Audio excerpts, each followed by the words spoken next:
Yo guys, and welcome to today's video. Well, today we are going to talk about how to launch a manual car, because I get this question asked quite a lot, because actually I have managed to launch this car in 5.7 seconds, which is pretty decent for a rear-wheel driven 225 114i, so which is also a manual. So yeah, I'm going to explain how you launch the best in such cars and the difference between cars, because there are some factors that you have to think about when you launch a manual car, and I'm going to discuss them with you right now. So yeah, there are automatic cars, of course, and a lot of them actually have launch control and others don't, but then you can get that coded in. And you also have manual cars with launch control. So I am also not going to discuss them, because the most easy thing to do is just activate launch control on them and then just go. But a lot of manual cars, like mine, don't have launch control, and there is also a way to launch them as fast as you can, but there are three factors that you actually have to think about while launching your car. First is traction. Traction is one of the most important things of launching a car, because good traction means a good launch. That's one of the most important things. Second is engine, but I'm going to talk later about that. And the third is your drivetrain, because the drivetrain also has a very important role in how you launch your car. How to launch your car is actually pretty simple, and I'm going to show right away how I do it in action, and then I'm going to explain it step by step.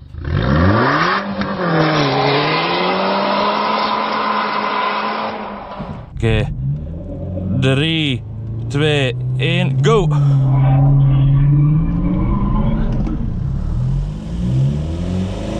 Three, 2, 1, go! Okay, so the car is still, very cold, so I'm not going to do everything now, because I'm first going to do a short drive, so let the oil heat up, and then I'm going to explain how exactly you do it.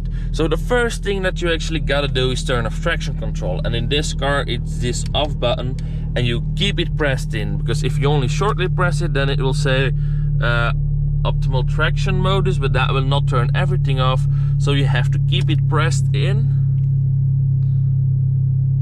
And then it will say DSC off. So traction control is completely off, and now I can do whatever I want. Then the other thing that you gotta do is press in your clutch, put your car into first gear, and then hold your car at a certain RPM, and then you gotta release your clutch pretty fast, not too fast, because then you will get wheel spin, but pretty fast. Because if you do it too slow, then you will burn up your clutch, and then you just go. And at my car, the 114i, a very good RPM is 4000, because if I go too high, I will get too much wheel spin, and if I go too low, my RPMs will drop too much, and I will have I will lose boost and also speed. So yeah, I'm first gonna drive a little bit, and then I'm going to show you how I do it while I'm explaining it. So now while I'm driving a little bit around to heat up the oil, I'm going to explain the three factors that will actually say how good you will launch, and the things that you will look after if you want to launch good. The first one is traction, very important. If you have like good semi-slicks or good sport tire, you will of course launch way better than when you have like a small cheap piece of shit tire from a Chinese brand. That already makes a huge difference. Same goes for your surface. You can have the same tire, but if you launch at like 5 degrees, rainy, cold weather outside, or you launch at a very hot day that 30 degrees and a good pavement, that also makes a huge difference. So pavement, surface, tires, that's one of the first things that you have to think about. Traction, how good is my traction? and how good will I launch. So that's one of the first things that you have to think about when you want to launch your car, because you can have a very good car that launches perfectly, but with bad circumstances it can still be a pain in the ass to launch. So that's the first thing that you got to think about. Then the second thing that you have to think about is your engine. And your engine is a little bit a different story, because it depends. If you have like a very huge engine, like I'm going to say a 5-liter V8 with 500 horsepower, then you will have to launch it differently than like my engine, 225 horsepower out of the 1.6 petrol, because those big engines have a lot of torque underneath. So if you launch them at high RPM, then you will just get a lot of wheel spin, like a lot of wheel spin everywhere. So you will have to launch those cars at very lower RPMs. Because they have so much torque, they have no problem with just launching at low RPMs. Unlike my car, if I launch too low RPM wise, then my car will just drop in RPMs while I'm launching. I will lose boost, and my car will have to build a boost again, and I am just losing a lot of time. That's why I have to launch at the way higher RPMs, because my car will not have wheel spin that fast, because I have no torque underneath 4,000 RPM at all. So that's a very important thing. How's your engine doing? So how is your engine doing torque-wise, and all that stuff. So that's very important to think about. And then your drivetrain. Your drivetrain is actually also a very important thing, because the worst drivetrain to launch is front-wheel drive, because when you launch, all your weight shifts to the back and everything gets off your front wheels, so that you have wheel spin a lot earlier.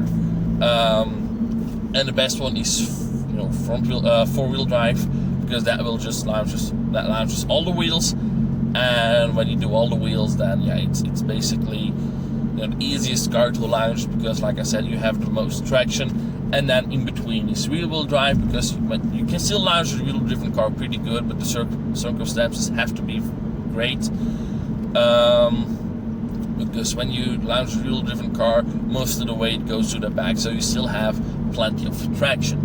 But let us say you both have the same car, so you get like a 3-liter engine with 600 horsepower. And like I said, if you do it with a front-wheel drive, you will probably don't even have to launch it, because you will get wheel spin anyway when you just floor it. When you have a rear-wheel driven car, you may launch it at 2,500 RPM, and when you have a four-wheel driven car, you can launch it at maybe 3,500 RPMs because of traction. So that's actually what drivetrain does to you, because a lot of front-wheel driven cars doesn't matter what engine they have, they can't launch at high RPMs because they have wheel spin very quickly, and all-wheel drive cars can launch at the higher RPMs, and real different cars are a little bit in between. But that's a very important thing to think about if you want to launch a car, how you're going to do it, and what are my specs. I mean, if you have like a Golf GTI tuned to 350 horsepower, and you want to launch that car, you don't have to launch it at a high RPM because you get wheel spin. But if you have like a Ford Focus RS, and you got it tuned to 400 horsepower, then you can launch at a way higher RPM, because you have all-wheel drive. And if you have like a 140i with 400 horsepower, a little bit tuned, you will launch in between those RPMs, because you have rear-wheel drive or X-Drive, then you can launch at a higher RPM. But I want to prefer rear-wheel driven, because the X-Drive variant is not delivered with a manual, so doesn't matter that much. So those are the factors that you will have to think about. And like I said, on my car it's 4,000 RPM, because I have a small engine, so not so much torque in the lower RPMs. It's wheel driven, so it launches pretty decently. If it was front wheel driven, I should have do it in lower RPMs. So those are the things, like I said, I need to think about. And also my rear tires are pretty decent, but I'm going to upgrade to better ones soon, so I may launch a little bit higher RPMs, who knows. So those are the 3 factors that you'll have to think about. So I mean, if you know that you're driving like a big 5-liter V8 just lounge at the lower RPM. Don't start at 5,000 because you will just smoke up your tires. That's just how it will go. So yeah. So now my oil is almost warm enough just to demonstrate how I would do the lounge in my car. Also, you have to just practice a little bit because nobody will get their lounge perfectly the first time. Just the thing that you gotta do is you just lounge your car with the things that I said, and if you find out you have too much wheel spin, lower the RPMs a little bit. If you still find you have too much wheel spin, maybe drop your clutch a little bit slower. So you'll have to practice a little bit, but now with the information that I gave you, you can do a little bit more and just, you know, already think what you want. So now my oil is almost warm and we're coming at a very sweet spot where to do a lounge because there's almost nobody there. It's also a Sunday, so that place is pretty abandoned at the moment. And then I'm going to show you how I do it. But the place where I do it is actually not the best surface place, so I will make that a little bit wheel spin, but anyway, we'll see. So we are almost at the place to be, and then I'm going to explain step by step how I was not in gear, how I do my lounge. Okay, so my oil is warm. So now what I do is, there's nobody behind me, very good. I turn off traction control, and you see it's fully turned off. I press in my clutch, first gear, handbrake is off, 4,000 RPM, and release. Oh yeah, very good lounge, very good lounge.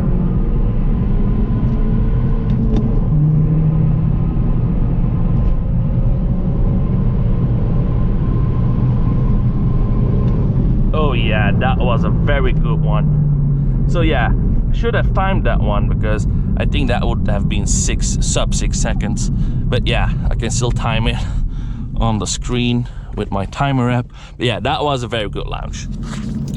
So yeah, that was a very good lounge actually. I did not expect to lounge that good because I really felt my back pushing in the seats. I should have timed that one because that was a really good one, but I'm going to time it on the application, but that's not that accurate. But I think that was a sub 6 second lounge, but I mean 5.76, that's about the best I can lounge this car, because in second gear you really have to do it all with engine power, and I just lack a little bit power to pull really hard in second gear.